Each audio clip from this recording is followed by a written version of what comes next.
How do I become anorexic? It's a long story. It begins when I was a kid. Watching myself in a mirror, noticing that something was wrong or different than the things or the people that I used to see around me. Then the family interferes with your life and start teaching you things. They do the best they can, and sometimes it gets like a little twisted. You know, I remember people in my family telling me that if you're gonna be a fat woman, nobody's gonna love you. So I was like, what? I'm a cereal lover, you know, I love all kinds of cereals. And I used to eat like a lot. And someone told me once, just a pig, you know? And those are words that get stuck in your heart in some way. So at 11 years, I went to the hospital for the first time because I started this diet that I invented myself. It just was lettuce, water, and lemon. So the first time I went to the hospital was for that because I was like hungry, really hungry. And I started feeling a lot of pain on my heart, you know, because I wasn't perfect, I wasn't good, I wasn't beautiful, I was fat. I wasn't Cindy Crawford, you know? And in some moment, I started to believe that I didn't deserve love because I was horrible and fat. And that's how the story begins. When you are not anorexic, you became like the big liar in the world, you know? So I used to go to school, and when I came back to home, my mom, she always asked me like, what do you want to eat? And I used to say to her like, oh, nothing, thank you. I eat a lot in school. I ate a lot of chips and I'm so full, you know? So I didn't eat in my house. Or in the night when they offer me like dinner, I always had a lie, you know, like, oh, you know, I feel sick, or I already eat, and they believe me. Somewhere weird place in my mind told me like I have to do an extra effort to be more thin. So I started looking for diets. I used to eat ice cubes in order to my stomach or my body believes that I was chewing something. And I met this friend, this doctor, that offered me some pills to get thinner. And I said, of course, yes. And they were amphetamines. Like, you need like this recipe or medication papers to get them. And they are bad. They are really bad. You just need one pill in the morning and you are not hungry for 26 hours. But I used to take 2. Because I want to be thinner and thinner and thinner, and I did. I mean, I'm like a tall woman in my country, and I used to weight just a little. My bones were like out. You could see my whole spine if you watch me from the back. I used to have a lot of hair. I don't anymore. I used to have strong nails. I don't anymore, you know? Like, the body gets sick. And I had this addiction for the pills, not because they have the power, I think now, but my mind has the addiction to get stuff from outside.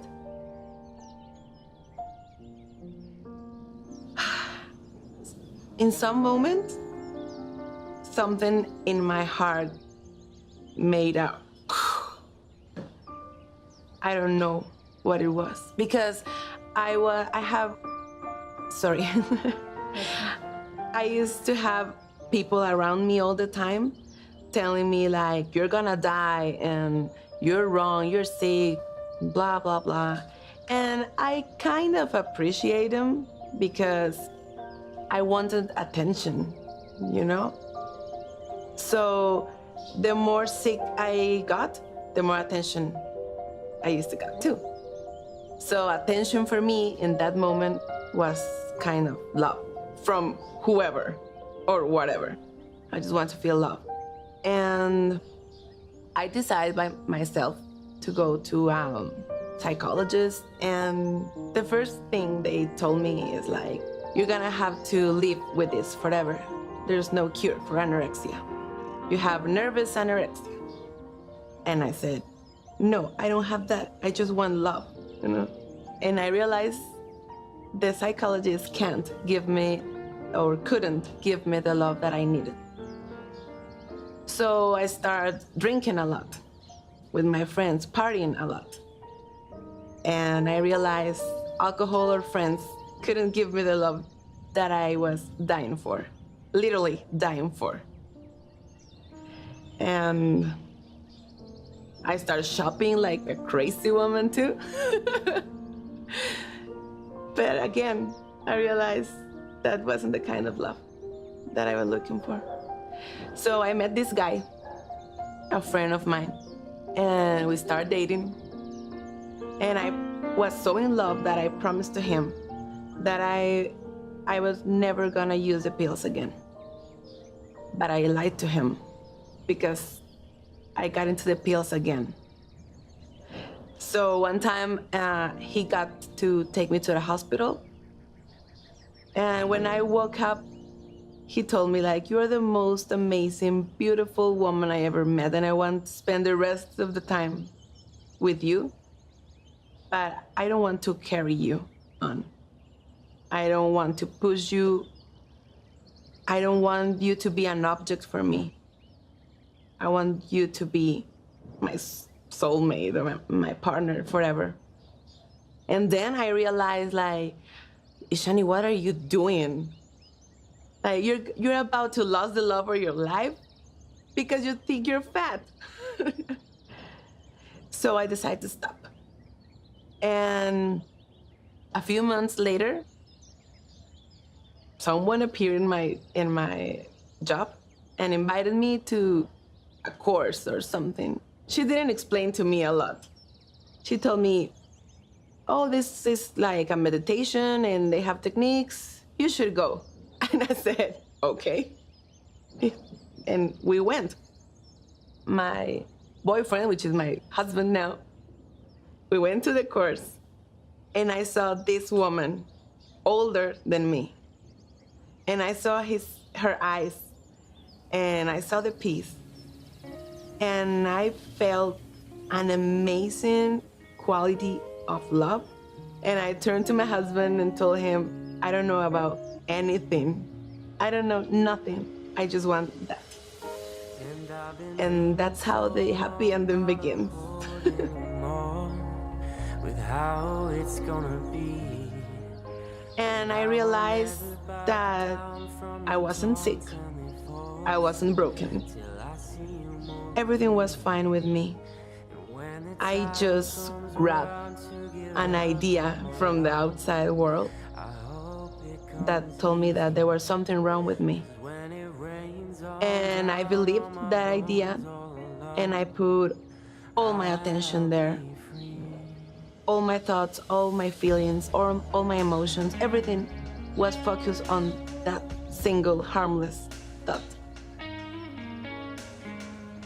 And with this course, I experienced that if I just could move my attention from that tiny little harmless thought into this new love that I found inside of me, my life, like, get in life, you know?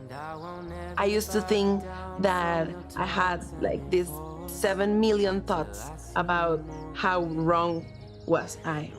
And I found that it wasn't true. It was just one. And I put all my life to that thought. And then I touched this space inside of me, and suddenly my life changed. It was like I was born again. And I realized I didn't need anything from outside. Not approvals, not attention, anything, because I have everything inside of me. I have like a lot that I can give. Yeah. Well, in this course, I noticed this little thought, And for years, people told me like it was difficult to get rid of him. But that's not true. It's super easy. It's just a choice. It's like when you want to choose for a pair of shoes. You want the black ones or you get the red ones. And I choose the red ones, the love. It's so easy with these techniques. You learn to move the attention. It's magical. It's just your attention. You move your attention all the time. So you have this thought bothering you and you are like so focused on it. So you just move your attention to here, to this moment, to the love. And it doesn't mean that I never think that I'm fat or ugly.